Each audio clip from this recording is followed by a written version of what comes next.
Halo, selamat datang semuanya. Kembali lagi bersama saya Farid Surya di Codecast Happy Coding and Sharing. Teman-teman Angular Indonesia dimanapun Anda berada, kali ini kita akan bahas topik yang menarik, yaitu tentang form. Ada 3 metode dalam pengelolaan form. Yang pertama adalah menggunakan form directive, yang kedua adalah menggunakan reactive form, dan yang ketiga yang saya sangat suka itu adalah menggunakan form builder. Yang ketiga ini adalah metode yang praktis banget untuk kita bikin formulir di Angular 12. Bagi teman-teman yang belum nonton serial Angular 12 video-video sebelumnya, kepoin aja dulu. Ada 3 video sebelumnya, jadi tonton dulu. Video ini adalah video yang keempat. Langsung saja, bagaimana cara bikin form directive, reactive form, dan form builder di Angular. Kita akan mencobanya sekarang juga. Oke ya. Nah, teman-teman, kita akan pakai project yang kemarin sudah kita bikin. Nah, kemarin kan udah bikin gini nih. Udah saya running belum ya? Udah. Oke, kita akan bikin gini. Kemarin udah bikin gini nih. Dashboard ya kemarin. Nah, ini yang kemarin nih, directive. Directive yang kemarin kita pakai adalah directive yang sangat umum ya. Karena ada banyak sekali directive yang bisa kita pakai yang disediakan secara default oleh Angular. Yang directive kemarin kita sudah ulas itu adalah ng-for, ng-style gitu ya, ng-class yang biasa dipakai dan sangat menolong kita dalam pengembangan sistem informasi atau pengembangan aplikasi berbasis web, terutama menggunakan Angular. Nah, sekarang kita akan coba untuk mengatasi formulir dan gimana cara ngambil data di dalam formulir itu untuk kita olah lebih lanjut. Nah, ini pintu pertama ya sebelum kita nanti masuk gimana caranya nyimpen di database. Ini pintu pertamanya. Karena di sini kita biasanya main validasi ya. Validasi itu penting sekali dalam proses pengambilan data lewat formulir itu. Karena itu adalah cara untuk memastikan bahwa data yang kita ambil dari user itu adalah data yang benar. Oke ya. Kita taruh di database ya. Kemarin kan udah kita bikin children module ya. Children module untuk administrator. Kita taruh di children module admin. Nah, kita bahas dulu metode yang pertama yaitu pakai form directive. Apa itu form directive? Form directive itu sebenarnya adalah sebuah modul yang disediakan default oleh Angular ya untuk ngambil data dari user lewat form itu. Nah, gimana cara pakainya? Cara pakainya adalah kita import terlebih dahulu form modulnya ya. Jadi kemarin kan kita udah bikin nih, ya kan, app modul, ya kan, app modul, routingnya itu kan gini ya, strukturnya ya. Ini ya, load children ini, load children itu admin modul, kita taruh formnya di mana, itu penting. Ya, kita naruh form itu di page mana, itu penting. Contoh misalnya, saya akan naruh form itu adalah di page admin, kemudian di database. Ini ya, ini kan udah saya bikin nih. Nama ya, nama, oke. Itu berada di page database ya, di komponen database. Dan database itu dia mengikuti atau dia diatur oleh admin modul. Ini, ya kan? Ini lihat nih, ini kan ada database komponen. Nah, berarti komponen tersebut adalah mengikuti modul admin atau children modul admin, bukan mengikuti modul yang utama ya. Pengetahuan ini penting karena kita jangan sampai salah import ya, salah import modulnya. Jadi kalau misalnya page kita berada di admin modul, komponen kita berada di admin modul, tapi kita import form modulnya itu adalah di app modul, maka itu akan membuat error. Itu. Jadi kalau misalnya admin modul page itu di admin modul, maka form modulnya diimport di admin modul. Nggak usah di root modulnya, jangan di app modul sini ya. Kecuali misalnya di login ini ada form juga. Misalnya di login ini. Misalnya kita pasang aja deh kita contohkan yang form modul kita taruh di login ya. Login itu dia masuk ke app modul nih, lihat. Ini ya, login komponen dia masuk ke app modul. Maka kita import dulu di sini form modul ya. Caranya gini, kita hapus dulu. Form modul. Nah, tuh udah ke import ya. Cek dulu di atas. Oh, ini ada import modul Angular form. Nah, ini berarti sudah diimport. Gitu caranya. Kemudian langkah yang kedua adalah bikin form di sini. Misalnya pakai input ya. Input. Nah, gini aja, type text gitu misalnya ya. Nah, gini. Misalnya kita batasi pakai div ya. Gini, ini pakai label gitu ya misalnya. Apa ini? Username gitu ya, karena ini di login. BR. Nah, kita taruh sini. Oke. Kita taruh di, nah ini ya, login work ini ya, username gitu misalnya. Kita ketik nama misalnya gitu ya, Angular 12, nah gitu. Nah, gimana caranya ngambil data? Yang pertama saya bilang tadi itu adalah pakai ng model. Ya, pakai ng model. Ng model itu direktif dari form modul. Gitu. Jadi kita ambil form modul, maka kita bisa pakai direktif ng model. Cara pakainya gini. ng model. Misalnya gini ya, username gitu ya. Coba, ini masih ada error. Kita lihat aja. Tuh kan. Tuh kan, username dia nggak kedeteksi karena username ini dia sifatnya bukan string ya, tapi dia adalah variabel. Kalau dia variabel, maka kita harus bikin dulu variabel di login komponen.ts di komponennya. Ini kan template ya. HTML itu kan template ya. Komponennya mana? Komponennya adalah login komponen.ts. Ini ya kan. Ini template URL-nya login komponen.ts. Nah, apa tadi variabel yang kita pasang? Username. Berarti di sini kita harus bikin satu variabel namanya username. Gitu. Tipenya apa? Sementara kita ini dulu ya. Nanti kita akan bahas secara khusus tentang struktur data di Angular atau lebih tepatnya di TypeScript sebenarnya ya. Oke, kita lihat dulu ya. Nah, ini dia. Ini udah berhasil ya. Nah, kita akan tampilkan hasilnya. Kita cek hasilnya lewat sini aja boleh. Lewat sini ya. Misalnya gini, lewat sini. Lewat username. Ah, gitu. Ini untuk menampilkan variabel ya. Coba kita tulis. Tuh kan, username-nya. Itu udah bisa keambil. Gimana cara ngambilnya? Misalnya kita kasih button ya di sini ya. Kita kasih button di sini misalnya kan. Button login gitu ya. Ini pakai apa sih? Pakai div gitu aja lah ya. Oke, pakai div, kemudian di sini oh ini tutupnya belum ada. Oke ya, di sini. Kita coba ya. Set misalnya gini. Login gitu ya. Nah, loginnya kita panggil function ya. Misalnya gini, klik, kondisinya adalah klik login. Nah, gitu. Kita panggil, kita bikin function di sini satu ya, login untuk menangani ini. Misalnya ya, console aja ya. Console log username. Tuh. Oke. Berarti ketika diklik dia menampilkan konsol username. Kita coba dulu ya. Tampilkan di sini dia di konsol Angular. Login. Nah, ini dia sudah dapat kita datanya. Oke. Itu adalah metode yang pertama. Masih ada 2 metode lagi. Jadi jangan skip dulu videonya. Masih ada 2 metode lagi tentang form ya. Reactive form. Nah, saya akan demokan reactive form ini tidak pakai root modul, ya, tidak di root modul. tapi saya akan pakai itu di children module. Oke ya.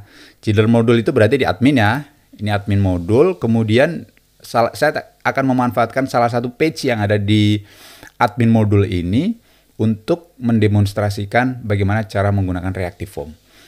Oke, saya bikin di database. Ini ya. Ini kan udah saya bikin form sederhana ya, form sederhana. Kemudian saya akan panggil metode menggunakan reactive form. Oke. Reactive form itu sama ya. Kalau tadi kan form modul. Nah, sekarang pakai reactive form. Ya, ini form modulnya saya hapus ya. Nggak usah pakai form modul. Pakainya adalah reactive form. Reactive form modul nih, tuh kan. Ini reactive form modul namanya. Ini ya, udah terimport ya. Ini posisinya di admin modul karena kita akan memasangnya di database. Database itu adalah komponen yang mengacu ke admin modul.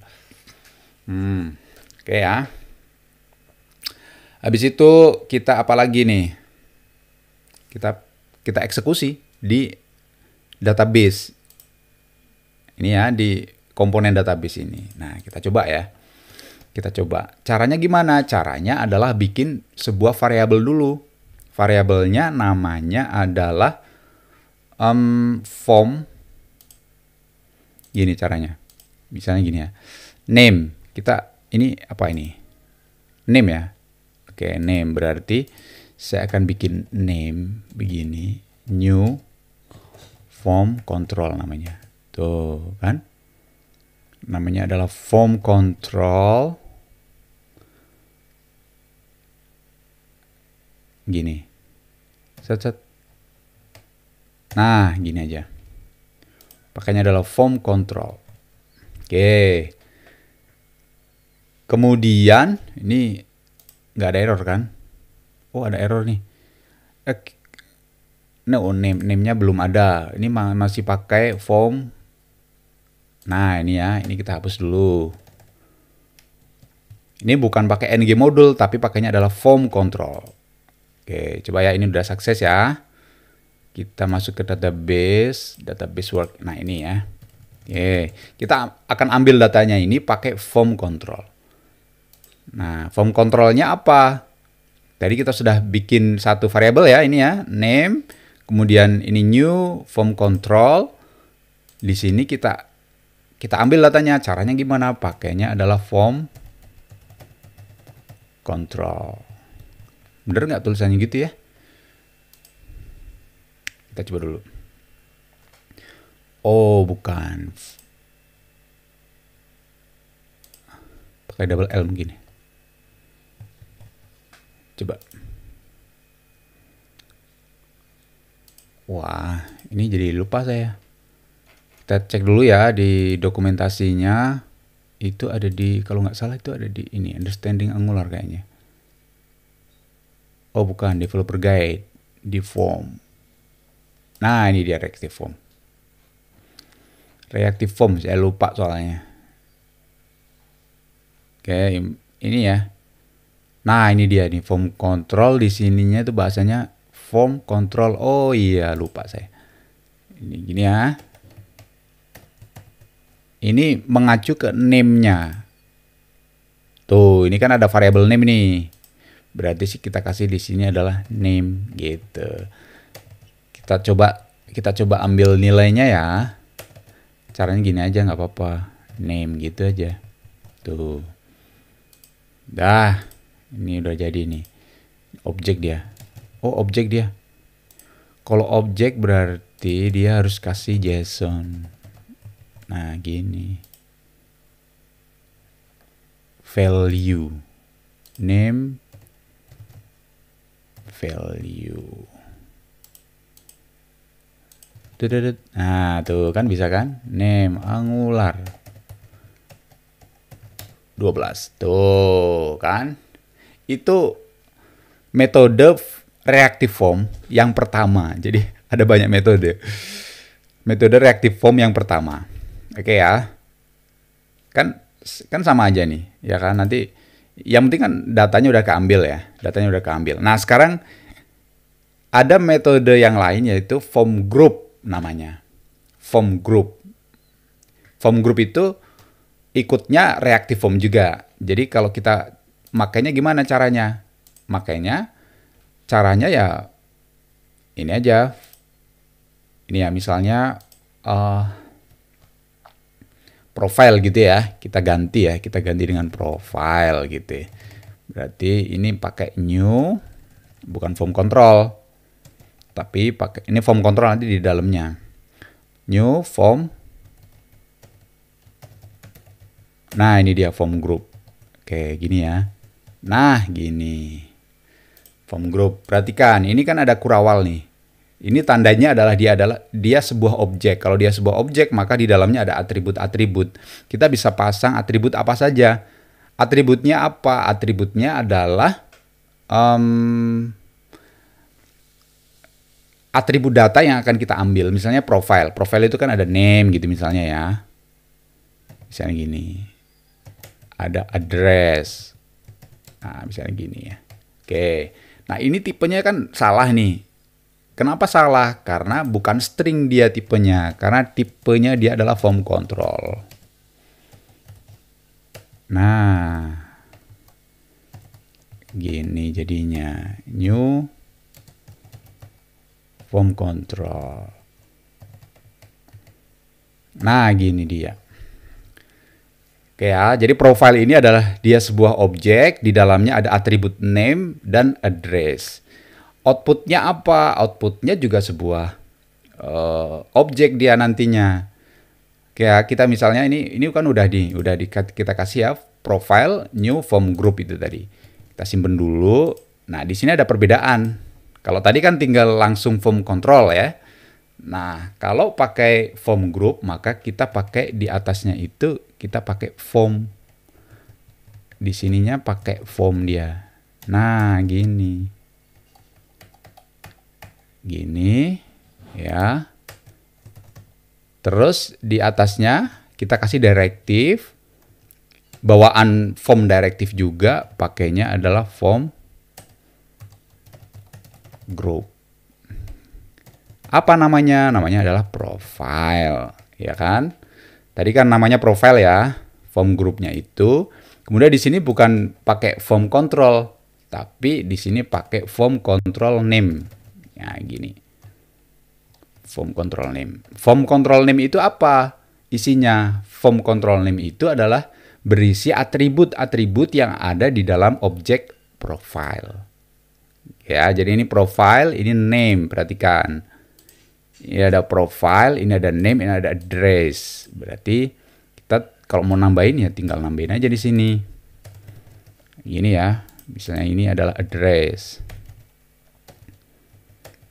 Oh, sorry. Nah, gini. Misalnya ya, ini kita ganti dengan atribut yang tadi. Oke, kita bukan name ya di sini ya, value-nya, tapi adalah profile. Profile value. Kalau tadi profile value, untuk form control dia keluarnya adalah string, kalau ini keluarnya objek. Masih ada yang salah. Apa ini? Group. Salah ya. Salah nulis ini, typo. Nah, gini harusnya. Oke, compile successful. Ini ya, ini udah kelihatan nih kan. Name, address. Name-nya Angular, address-nya Jakarta. Oke, ini dia udah. Nah, gimana cara submit-nya? Pertanyaan gitu kan, terus kan. Gimana cara submit-nya? Submit-nya kita ambil aja, ini kan di dalam form ya. Seperti biasa kayak di form-form PHP gitu-gitu ya, sama aja. Button submit data. Oke, saya agak lupa ini submitnya pakai perintah apa ya. Kita lihat di sini aja form group. Mana nih grouping form control ini ya. Submitnya itu pakai ini input form group. Ini pakai ng submit. Oke ya, pakai ng submit. di formnya. Tuh, ng submit di form. Berarti ini panggil function ya. Ini panggil function di dalam database komponen.ts-nya. Kita bikin function di sini untuk mengelola submit. Nah, gitu ya. Kita misalnya konsol aja ya. Console log apa ini? This profile value. Nah, itu dia. Oke, kita coba ya. Ini kemudian Jakarta. Halo, halo, halo. Submit data. Masih ada yang salah ini. ng for submit. Type-nya belum ada ya. Ini lupa ngasih type-nya. Nah, gini. Harusnya ada type-nya. Oke, kita coba ya. Angular 12. Tuh, ya kan? Udah dapat ya datanya ya. Address 12, name-nya Angular. Oke. Itu adalah reactive form. Nah, kerennya begini. Jadi saya akan kasih satu tips ya yang ini cukup membantu sekali ketika kita mau bikin aplikasi. Jadi misalnya gini, kita bisa bikin ini misalnya required ya. Nah, ini required, ini required. Ini harus diisi. Maka di sini kita bisa bikin gini, disabled. Direktif lagi ya ini ya. Ini direktif bawaan dari Angular. Disabled profile valid set. Nah, atau gini boleh. Ini kan negasi ya. Ini negasi atau gini juga boleh. Nah, gini juga boleh. Oke, ini ya. Ini disabled. Ini akan terisi kalau kan bedakan kalau kita pakai form ng model. Kalau pakai ng model untuk menangani masalah validasi data begini ya, misalnya mengaktifkan tombol kalau datanya semuanya udah terisi, itu akan sangat repot sekali. Karena kita harus nulis tuh variabelnya ini tidak sama dengan 0 atau kosong gitu dan lain sebagainya, itu baru disable-nya kita aktifkan. Nah, tapi kalau di reactive form ini kita dibantu ya, dipermudah dengan cara validasi yang lebih mudah. Nah, validasinya seperti apa? Kita akan bahas lagi di sesi berikutnya karena validasi ini keren banget. Misalnya form itu harus email, form itu harus karakter sekian dan sebagainya ya, atau harus date, tipenya date gitu dan lain sebagainya. Itu keren banget. Serius keren banget. Tapi fokus sekarang saya akan kasih tahu ke teman-teman semuanya tentang 3 metode untuk penanganan form dulu. Oke ya. Kayaknya ini udah beres. Reactive form group ini udah beres, form group. Tinggal satu lagi yaitu form reactive form group. Form builder yang terakhir. Oke, saya ingat. Form builder. Oke ya. Kita bikin ya. Form builder. Kita taruh di mana ya? Kita taruh di dashboard aja kali ya. Oh, nggak usah di sini aja. Nah, bedakan ya. Ini tadi kita nulisnya begini. Nah, di form builder itu lebih keren lagi. Tapi kita harus pakai konstruktor. Misalnya kita pakai private ya. Tahu kan private? Nanti wah ini keren juga ini private public gitu ya.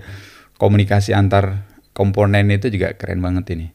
Private misalnya form builder FB gitu ya. Kita panggil dulu kelasnya form builder. Nah, gini.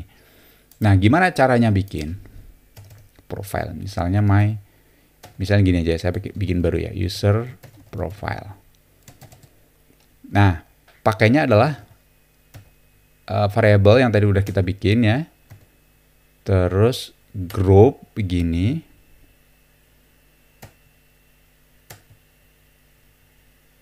Oh gini ya, kayaknya gini dulu.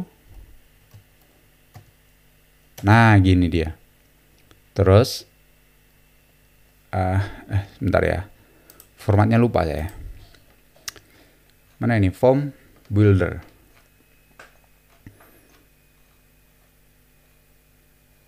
Oke, ini apa ya? Oh ini pakai nested group ya, nested group. Jadi bikin di dalam form group kita bisa bikin form group lagi. Ini modelnya gini, sama. Kemudian mana yang builder tadi ya? Builder.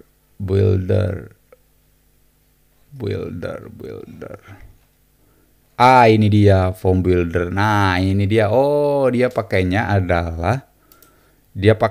adalah bukan array ya. Arraynya di dalamnya. Ini tetap pakai objek begini, pakai name gitu ya. Pakai name. Ini tinggal gini. Ya kan? Bener kan? Tuh, ya kan? Pakai array. Kemudian address tinggal gini. Ini sama. Nah, gini aja. Oke. Penulisan user profile ya pakai form group seperti ini, dengan pakai form group yang ditulis ya, dipanggil kelasnya, dengan pakai form builder formatnya seperti ini. Itu menghasilkan output yang sama. Ya, itu menghasilkan output yang sama. Cara pakai di sisi front end-nya gimana? Sama aja. Ini kan pakai profile, ini pakai user profile ya. Kita coba aja di sini. Ini pakai user profile. User profile, ini name, address sama ya. Ini pakai user profile. Ini user profile. Apa ini yang salah ini? Oh salah, ini salah nulis di form grupnya. Nah gini, suka-suka typo. Oke, coba ya ini. Tuh udah bisa kan? Set name, address. Ini bukan value-nya, belum dapet karena di sini adalah this profile. Harusnya adalah user profile. Oke ya. Coba.